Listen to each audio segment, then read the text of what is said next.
Right, okay, when we landed at Karachi, I think it was evening, about 7, 8 p.m. It was dark, dusky, the smell, it was busy, it was rambling. It excited me. It excited me. You know, the prospect of me going looking for drugs, making a drug deal, going back. It was it was exciting, you know. That was my feeling. I wasn't scared of nothing. I was excited to get going. I couldn't wait for the morning to go out, contacts make them, bam, bam, bam. I want to put the feelers out. I want to bam. That was how I felt. And so what we had to do, we had to get a hotel that is going to be friendly with what we're going to be doing, which means alcohol, girls, and drugs. Yeah, which in Karachi, you got to be careful, yeah? You got to be very careful. If you want to do them three things in Karachi, you need the police on side because you can't get away with it otherwise. It's a possibility. So I asked the taxi driver for a hotel. On the first night, he took us to this fucking hotel. It was shit. It was shit. It was out of the way a little bit. Nothing was going on. My two cousins, but they wanted some girls. There was no girls available there. And I was saying to him, listen, can you sort them out? He tried his best, tried his best. Anyway, he got some girls over from there, okay? And that was that. But now I was thinking, it's got to be better than this. It's got to be better than this. And then I went out. I got another taxi. And then I met this guy called Koza. And then he told me, because his Punjabi was excellent. He was from Lahore. And he says, okay. And I spoke with him. You know, I like his style. And I confided in him. And he says, okay. I'll help you out. He said, I'll drive you around all week. He went, don't take no other driver. I'll take you everywhere. Do what you want. And he got paid well, yeah, because I told him I need to go here, I need to go there. I need a driver. I need somebody I can trust. I need a good hotel. This hotel's shit. So he said the Paradise Hotel. Let's go Paradise Hotel. 8th floor. He says there's some heavy heads that go there. But with what you're doing, you might make some good contacts there. That's what he said to me. That's where the chief of police, Karachi, used to go. The chief narcotics officer, the Karachi airport, used to go for girls. They all used to go there for girls, just to fuck them on the 8th floor. And they stuck me on the 8th floor as well. So I had a room. My two cousins had a room each as well. So this is where we stayed, and this is where the contacts got made on the 8th floor of the Paradise Hotel. So that was through Koza, my taxi driver. I think I would have got them links anyway, but he saved me a lot of time. Yeah, so fair to say you'd give the Paradise Hotel a 5-star review on TripAdvisor if it was now. so, Yes, they don't yeah, say nothing. yeah. They back you up. The police come, they back you up. They don't say nothing. They they will have you. Oh, yes, perfect. I've never seen a hotel like it. Yeah. I mean, the three things which are not allowed in Pakistan are available Uh-huh. on the 8th floor of the Yes, hotel, and on top of yes, that, you're mixing with the elite or the people who are yes, the hitters, yes. the people who can actually get you out of the country. So yeah, Yes. quite surreal. And how long were you there for on your first trip? On my first trip, I just used to do 1 week at a time. Okay. I think I used to fly in on a Friday and leave on a Friday, or come on a Sunday, leave on a Sunday. I don't know, but it was one of the two. And but Karachi Hotel works like this. All these people that say you can't do this, can't do that, they're all in on it anyway, you know, Yeah, yeah. because that's what I learned back then. And now, even to this day, it's even at a higher scale now, isn't it? Oh, The Karachi Hotel is really, we're saying small scale, but we're still talking the chief of police, Karachi, and the chief narcotics officer, okay, of Karachi Airport. Other links there, which I did not know. Other officials, obviously there. Pakistan official, diplomats.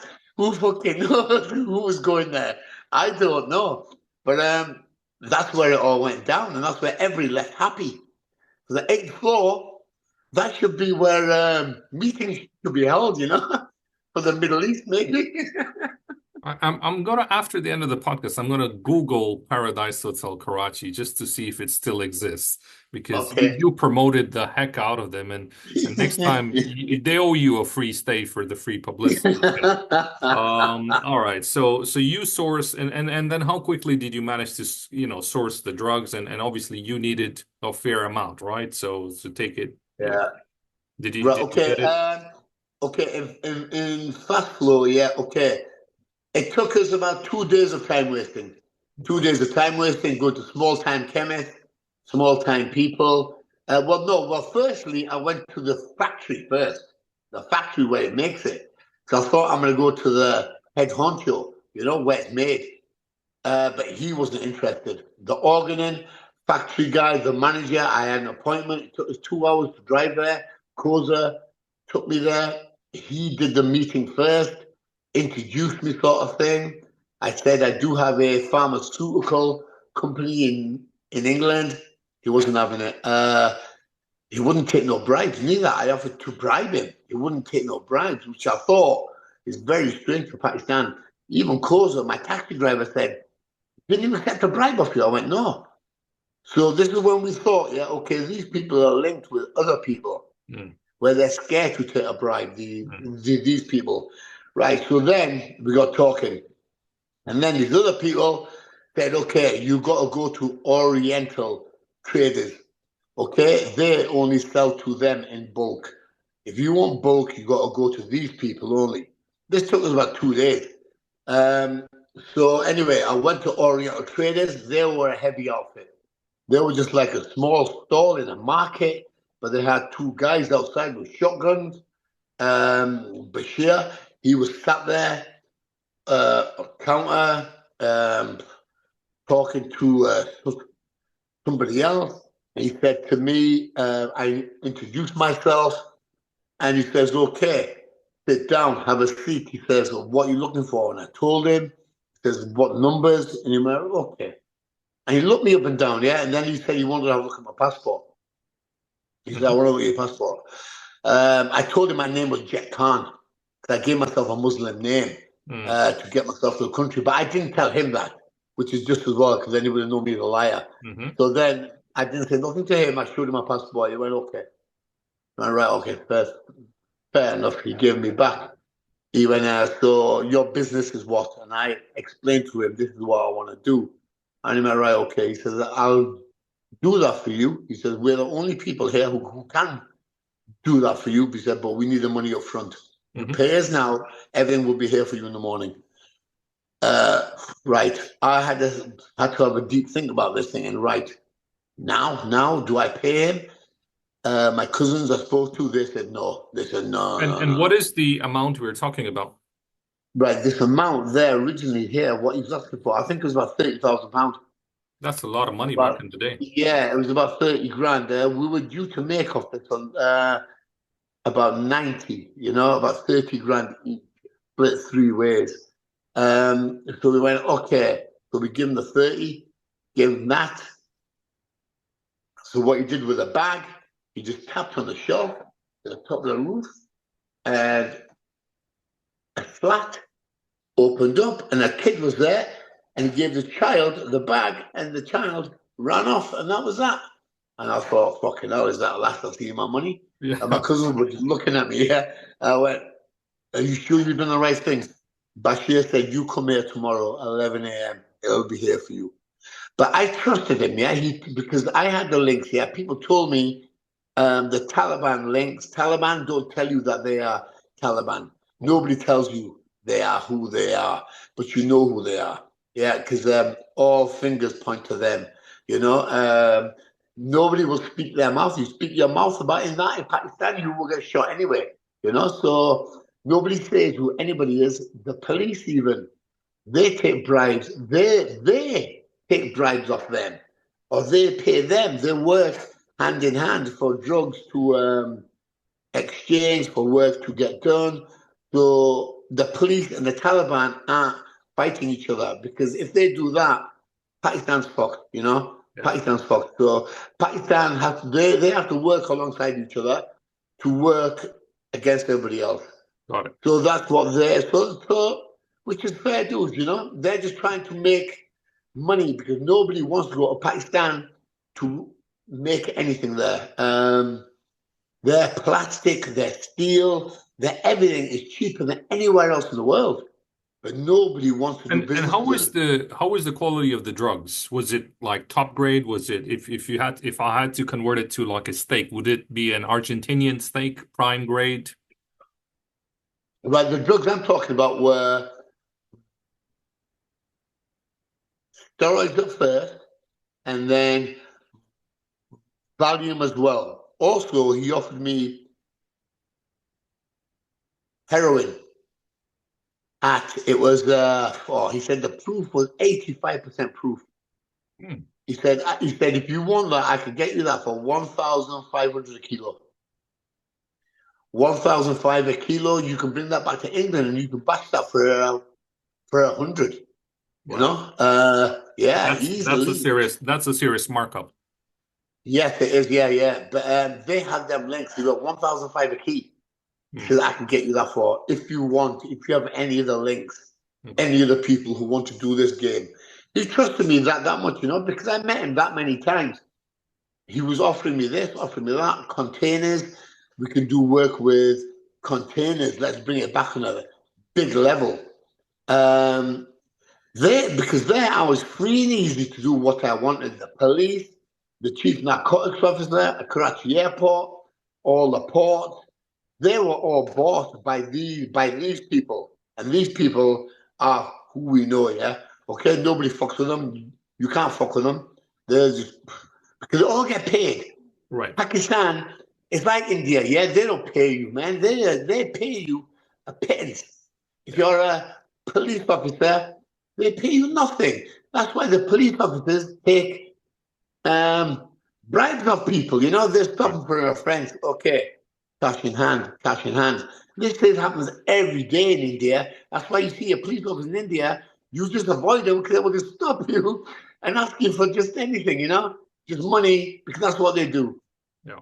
Pakistan the When same. when did you get the term the King of Karachi? When did that was it on your Right. first trip or was it like when you came back subsequently and you were kind of known?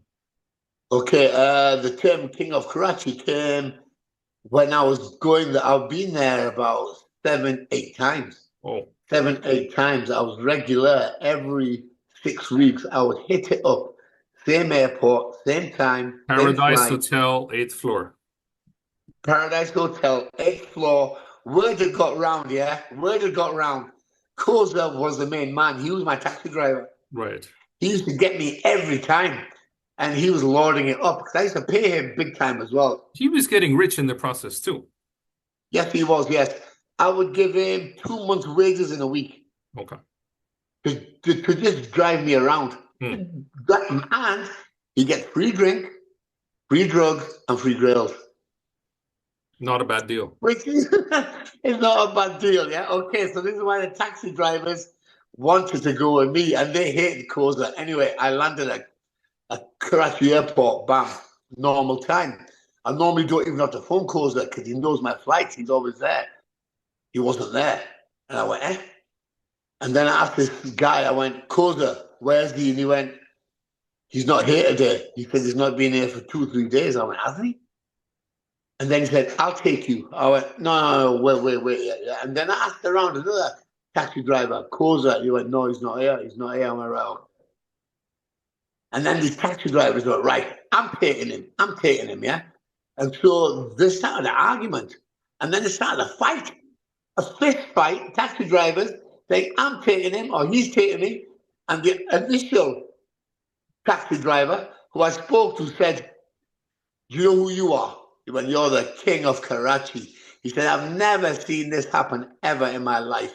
He went, there's film stars that come here, yeah? Film stars, film actors. He went, they don't fight over anybody how they fight over you. But I said, yeah, I know, but the film actors will only give them a tip, you know? You're with me, you stay with me for a week. You party for a week. Alcohol and girls for a week with me. So this is better than picking up a film actor, you know? So that's how the King of Karachi came to be. King of All right. Karachi, yeah. All right. Yeah. So now you're a full-fledged distributor. You've gone straight to the source. You're doing runs pretty much on a regular basis. You're known.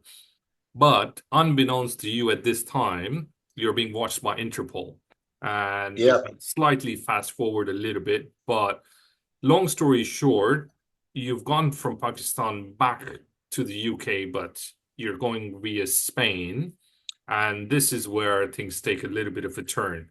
What airport was it? What happened? Okay. Had to take a turn because of Interpol, diverting flight. So I was gonna go. The trip I was gonna make was gonna be to, and this is how I went over. I went from Newcastle to Barcelona, Barcelona to Karachi, Karachi back to Alicante.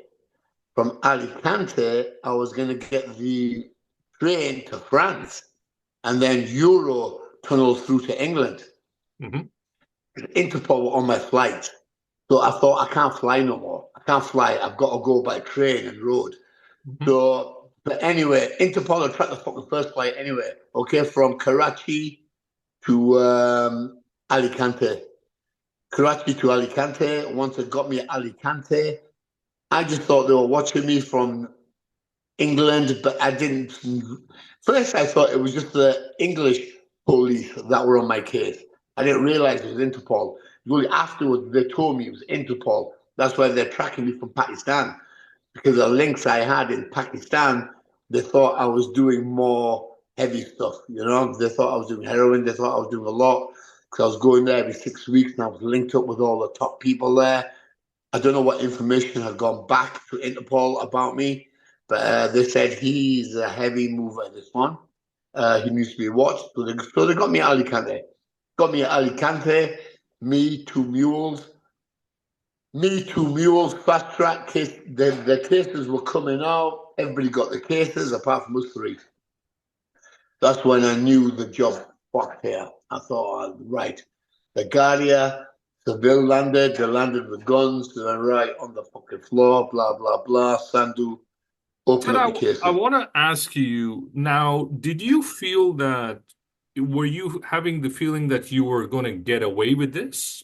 Or did you always at the back of your mind know that you will have a day where this gig of, you doing this, you must have some sort of an idea. And were you mentally prepared to be going to jail, I guess? Okay, I knew that jail was going to come here. Okay. I knew it was going to come because I wasn't going to stop. Okay. I wasn't going to stop it. I wasn't going to stop what I was doing. So I just thought, okay, let's just go, let's just go. But what I was doing in England, the maximum was only 3 years. In Spain, it carries 9 years, which I didn't know. Yeah, which I didn't know. So for 3 years, I thought I'll just do this till the end of time. Right. Because 3 years is fuck all, you know. Yeah. I'll just carry on doing it. And what I'm making, I don't give a fuck. But I didn't realize in Spain it's 9 years, and that's a mistake I made. Yeah. So So that's I was ready for the jail, but I was ready for maybe a year and a half. Yeah, okay. in an English jail. That's what I was ready for. So you had done your calculations based on you getting arrested in the UK, Yeah, but yeah, obviously you were picked up in Spain. And you did, so obviously you were sentenced for longer, but you did 3 years in a Spanish prison. There's a yeah. ton of content of, the conditions obviously you were an Asian in a Spanish jail, but Uh-huh. I'm going to slightly fast forward that bit, but it must have been an Yeah, incredibly tough time. You came back to the UK as a free man in 2022. Did you yeah. go back to being a straight man after that? A free man in 2002. 2002. I apologized. I don't know 22, why I yeah, said right, 2022. 2002. That would have been 2 years ago. So no. So Yeah. you came back to the UK Yeah. in 2002 Yeah, as a free man. And did you right. say, okay, I'm gonna go work in a normal job, or you said no? No. My mindset, because of the jail conditions in Spain, there's no rehabilitation. I was category A, stuck with people. A third of them had AIDS. I was stabbed there twice. I stabbed people. I was near death. I thought I had AIDS. Fighting all the time with Russians, Germans, Algerians, Moroccans, South Americans. Nightmare in there. I had a nightmare through a year, and I controlled it. I controlled that, and I come out with no rehabilitation. I wasn't even allowed to learn Spanish there. They didn't allow me. So I came out and I thought I was King Kong. I thought I'm invincible. I thought I can do anything. If I can survive what I have just fucking done. And so that was my mindset. My mindset was totally wrong. This is the Spanish authorities' fault. You should have given me a little bit of rehabilitation into this. But no, I came out feeling like that. And then my mind was still like that. And another gang head firm member approached me and said, "Do you want to come with us?" And I just went, "Yeah." I went, "Yeah." I can understand why you must have felt invincible. First of all, you're back in the UK, you're out of Spain, you're out of jail. Yeah. And then did you have any money from your, the trips you'd made to Pakistan, or had all of that gone away at this stage? Right. The police took a lot off me. Yeah, they took 100 grand off me. But they didn't take the rest of my things that I had. The rest of the things in my hand were hard work for. And I had them put in other people's names. Okay. Nothing was in my name. Yeah, Right. nothing was in my name. I'm not gonna say whose names they were in. It doesn't really matter. But I wasn't that daft to stick things in my own name. But what I had in my name, I did lose. I lost about 100 grand. I got divorced. I lost money in the divorce. And what was the original thing that you asked me? Yeah, I asked, did you have any money left over from your trips? Money left over. Yes, Yeah. I had sort of investments, but as in cash, not. Okay. Okay. So basically you As in needed like, to yeah. start earning again. It wasn't like you Mhm. were on easy street and you could just, live. No, Okay. So you needed to no. go back to work, and obviously you got an offer from, a firm basically to come work for them. Two things, which was blackmail and prostitution related. Is that correct? Well, it was drugs, the blackmail, and prostitution are both linked together. Yeah, Yes. yeah, yeah, yeah. So right away, and how quickly was it? You land in the UK. How quickly did you go and join this firm? Absolutely. Okay. Right. Okay. It took about 7 to 8 months. Right. Okay, okay. So you Okay. gave yourself a little bit of time before you said, okay, Yes, enough I of did. this Yes, I boring life. did. Yes, I want to spend some time with my mother, Yeah. with my mom, do some things what need to be done with our houses. We had a few houses Okay. for rent, which I do now. Work needed to be done, so I was busy with that. I was busy with that, and I was training with this firm, yeah, with this gang guy, head firm member. I won't say his name, but anyway, it's all my fault. And one of the gang members got remanded to jail. He knocked somebody out. They caught him on these charges. So they were a man down. They were a man down. So he said to me, "We're a man down. Do you want to take his place?" I have I a went, quick "Yeah, question. I have a quick question for that one as well, just because of yeah." your background growing up in the UK. Did you at any time feel a little bit with your chest out, thinking, here I am, a brown man being recruited by, I'm assuming this would be a white outfit, to be part of their gang? Did it come full circle a little bit where you felt like, it's something which you wouldn't have envisioned 20 years ago?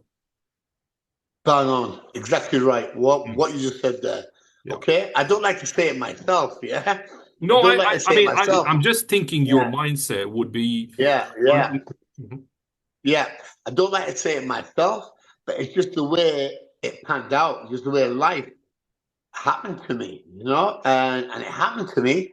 I was like, wow, now I'm in the main fucking firm in the Northeast. Mhm. Nobody can fuck with us now. Yeah. So I'm in a position now to do what the fuck I want to anybody I want. And I did do that as well. And I did do that as well. Yeah. Um, Yeah. Some things I'm happy about, some things I'm not happy about. Um, Shit happens, yeah, when you have that sort of authority, that a fucking mindset where you're with a firm, you can do anything you want, and nobody can say anything or do anything to you. If they do, we will land at your door, and we are capable of bombing your house. We'll bomb you. You know, we have the links to like put you out of the fucking area, you and your family and the lot of you. You know, so do not fuck with us. So this was my mindset now. Never mind to the kid who was on the fucking tail getting spat on, Yeah. okay, getting called a patty. Now I'm walked around the street and I'm scared to fuck. Because I can bomb you, I'll bury you, I can take you away. We hung people up upside down, not by the neck, but Yeah. upside down. Yes. As torture, Yeah. torture. Um, I was doing all this, and then I used to get a feeling of, I like this, I enjoy this because they were white people. I was doing it to. Phew, right, maybe that was. I don't want to sound bad here, yeah, but it's I just get, I life mean, is I'm tough. trying to, and again, we live in Yeah, time where, things can get taken the wrong way. And thank you again yeah, for talking about it, because I felt yeah, even when I was trying to spell it out a little bit, I wanted to make sure that I didn't want to tiptoe around it. I wanted to talk about it. But yeah, this is good enough, because just keeping myself in your shoes for a second, I felt that, yeah, if I have a chance to knock somebody out, and that other person can't do anything back to me, I would, and that would take me back 20 years, 30 years, when I'm in such a helpless position. You better believe I'd be knocking that person out. So yeah, yes, I kept that in mind when I asked this question. yes, I did. I took full advantage of it as well. Yes, I do admit that. Maybe it's not something to brag about, yeah, Yeah. but I took full advantage of the people I had on side, of the firm I had, because they used to call me to their rigs. They had drama with people, this, that, bam, we got to take somebody away, we got to do this, we got to do that. So I used to say to them, right, I've got some fucking drama as well, yeah? Come with me. And I used to walk in areas and boozers in my area with them, and the bars used to empty because of the shit. What they have, even if they haven't even said anything, they used to think, "What the fuck have they just ended here for?" Right? They've come here to do somebody in, and we do not want to be witness to anything because the police will come to us, and either we got to go to court or we got to stand against that lot. So it was that scenario happening now, and I love that. I loved it when I walked into a fucking place and it emptied. It emptied. I loved it. I thought, right, take a look at me fucking now, you daft cunts. Do you know them ones in school, yeah, that used to fucking laugh at me? Stuttering. They don't know me now, yeah? They don't know me now because they're from a different area. But I wish they fucking did know me now. And I wish they're watching this now, yeah? See who this boy is, yeah? Remember that boy you used to fucking spit at and laugh at every fucking morning of the day? Okay? See what he did to fucking people. Okay? I'm a self-made millionaire. Self-made millionaire. I'd like to see where all them fucking idiots are. Okay, who took the fucking piss out of me. I know my millions, my dollar. Okay, I've made millions, I've lost millions. Yeah, this is my life. I've been through it, but I don't care. I'm willing to die tomorrow. I'm ready. I'm ready to go, me. Because I know the loads of my friends will be in positions like me, and they've died, they've gone. They're dead now, but I'm still here. I'm still, because I packed in the cocaine. I packed in a lot of things. I don't do what they do anymore. My social circles changed. I don't mix with these people no more. I still have them people on board if I need them, but I don't mix with them. I don't like go out for a drink with them. I don't sit with them. I don't do this with them. But I know they are there. If you fuck with me, yeah, okay, I will fucking bring a storm onto you. But this is a bad mindset, you know. I know this is a bad mindset, but I still have that now. Even though I've done that jail, second time jail, and I've sorted everybody else still. But still, I have tolerance, zero tolerance from people. Um, and the police know it. The police hate me now in this area. Couple It's of just couple one of of more them. questions, Chet. I want to make sure I get to that. So you went back to jail. You were, so you joined the outfit, but then in 2007 you got out, right? And this time when you went, you said, okay, this time I'm going to clean up my act. Did you at any time think that, okay, after a couple of years, maybe I want to go back, or it was just like, what made it this time that it's done with? This time what was done with was two sentences there, really, back to back. Hmm. I only had a year out, yeah, from 1999 to 2007. Only a year out. My mother couldn't handle it. Hmm. I can do the jail all day long. I'll do a life sentence, me. If somebody fucking insults me or my mother, I'll kill you, and I will do a life sentence. Hmm. But my ma can't do the life sentence. Yeah. It hurts her. So I stopped it, and I started, and then I changed my ways. I started to work in different areas. Conditions of my parole also were not to mix with any of my past codees. So they cut my circles off anyway. The police followed me around for about 9 months when I left jail. Followed me around everywhere, making sure I'm not mixing with none of these people, and I didn't mix with them, yeah? So I want to ask you this question, which is on my mind. To my knowledge, this hasn't been asked of you. Wasn't there a temptation, especially once you finally got out in 2007, that, okay, I want to change and I want to go to another country and settle there, not just go for, a brief while. Did that thought never occur, or was it because of your mom that, you felt that you had to be there? Yes, I did. Exactly what you said there, brother, yeah? Right, the story, yeah, is a bit long, okay? I'll make it fast forward. When I came out of jail, I got a sort of an arranged marriage, okay? My Hold on, friends hold on, did. hold on. I'm sorry. Arranged marriage, You had an arranged marriage. 2008. Why did Okay, this Right, might okay. Let me tell you about this one, yeah? Chet Okay, Sandhu has an arranged marriage. That for blows my 2008, mind. yeah. That might Yeah, be my okay. I want to hear about your arranged marriage, please. right, the arranged marriage. Okay, this was a bit of a farce, yeah? Okay. I did this because I thought my friends have all done it, my cousins, this, that. They got wives from India. They're all happy, they're all free and easy doing what they were doing, working in shops, making businesses, doing property deals. And I thought, okay, that's okay for me. And that's what I was doing as well. So I did the same fucking thing, right? So I went there. This took a I don't want to go through a full fucking story, but I had to go there 9 fucking times before I brought her back. Because thousands of fucking pounds. Thousands of pounds. In short, she was black hair. We were married 7 years. Things weren't going well. She was siphoning money off me. She like siphoned about 250,000 out of a business, like putting her name, sending it all back to India to feed her fucking family. She had another boyfriend back there, Oh. blah, blah, blah. What I didn't even fucking know about because I was doing my own shit. I didn't have a fucking clue what was going on with that shit. I put businesses in her name. I had that much flying through, 250,000 I didn't even miss. I didn't even miss 250,000. I didn't even know it had gone, right? Because there's that much money that was going through there. And so that's what she did. So she took that money off me, got divorced 2014, 2016. I thought, fuck this shit. We also had a girl together, a baby daughter, what died at birth, right? That was hard work. That was a nightmare in itself. Fuck's sake. Then anyway, after that, I thought, fuck this shit. I'm out of here. I had apartments, Cyprus. I fucked up to Cyprus. I thought I'm going to live there for a few years, do what I'm doing. But what I was doing there, I had a R8.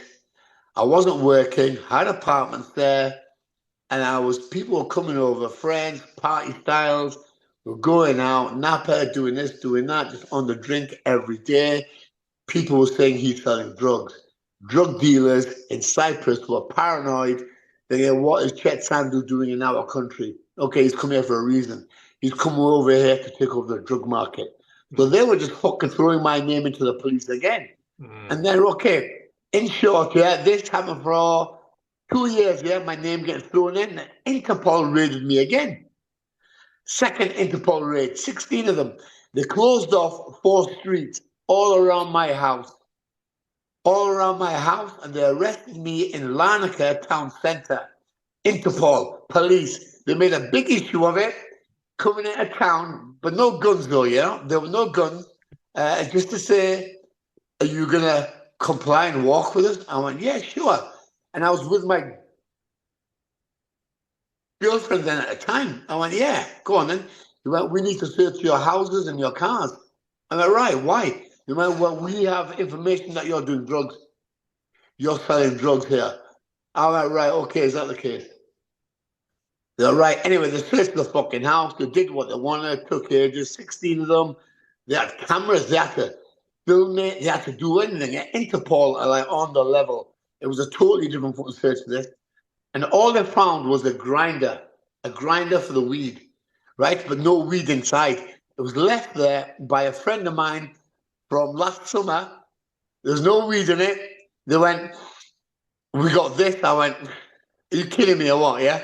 And then they went, well, we found nothing else. So we got a nicky for something. I went, really? And then the rest of the Interpol guys, they were going, leave it, yeah? But one of them was right on it, and he went, no, I'm writing it down. They took me to court, fined me €1,000 for a fucking grinder with nothing in it. And that was my second Interpol raid, yeah, there. So then I thought, right, Cyprus don't want me here neither. They were just hounding me. Yeah, no. The Cypriots and the Greeks, yeah, if they don't want you in their country, now every time I go to the airport and leave, bro, it takes me an hour and a half to get in and out of the airport. Drug squad have to come. They want to search me, x-ray me, want to know where I'm staying. They want to know all this fucking shit. It's every time I go to the country now. But this is just through Greek policy, yeah? It's not Interpol. It's not Interpol, yeah? Interpol have been on my case anyway. So I know I'm fucked anyway for doing drugs anyway. So I try to move away, I can't move away. So now I'm back here. And now I live here with my parents, and I take care of my mum and my dad. They're in the 80s now, so I do what's got to be done. My mum took care of me when I was in jail, when I was a boy, everything. So I'll take care of her now. Chet Sandhu, before I end the podcast, I think there's at least 10 things which I wrote down, which I have not asked, but I'm going to save that if you promise me that you'll come back to the podcast in any year's time or 2 years' time, whenever you have time. Bro, I'll do it next month. Let's see in the comments you get, yeah? Bro, if people want me back, if they want me to answer more questions, okay, get there.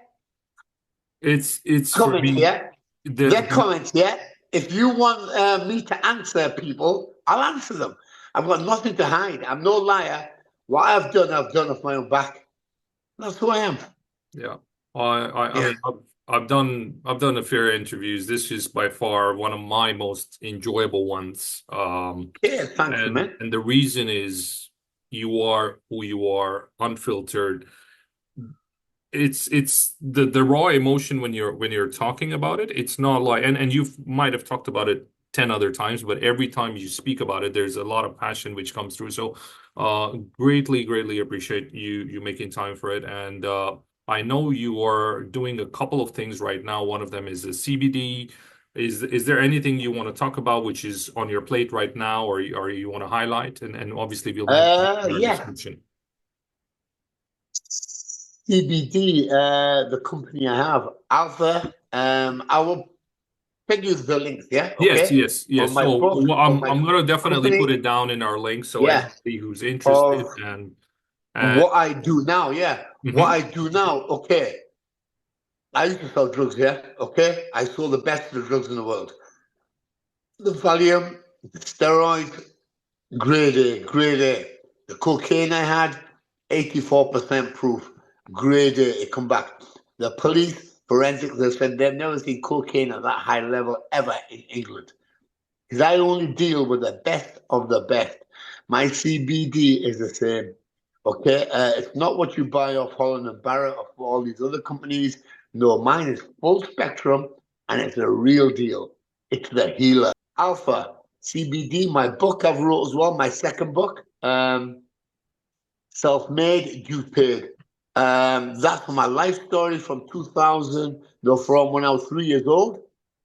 The first memory I have from when I got arrested as a child, and that takes me to 2002. 2002, and that's 220,000 words. No, 120,000 words. Sorry. Okay, that book, yeah, and King of Karachi is my first book, but that's just 25,000 words. That was just a fast read. I suggest get my second book. That's the better book. That's the defining Chet Sandhu. And I'm currently writing my second book now. Second book is coming out. These guys in Canada have been in touch with me also to do a Netflix 3 series on me. 3 series. The funding they have with Canal Studios. I don't want to let too much out now, yeah? That's okay. Chet, It takes about save it for later. But I'm not surprised if at all somebody's life needs to be made into a Netflix mini documentary or documentary. It is definitely Chet Sandhu. So, without further ado, Chet Sandhu, thank you very, very much for being on the Better Than Peter podcast. I wish you health, my friend. And I definitely look forward to following you and hopefully have you again on the podcast.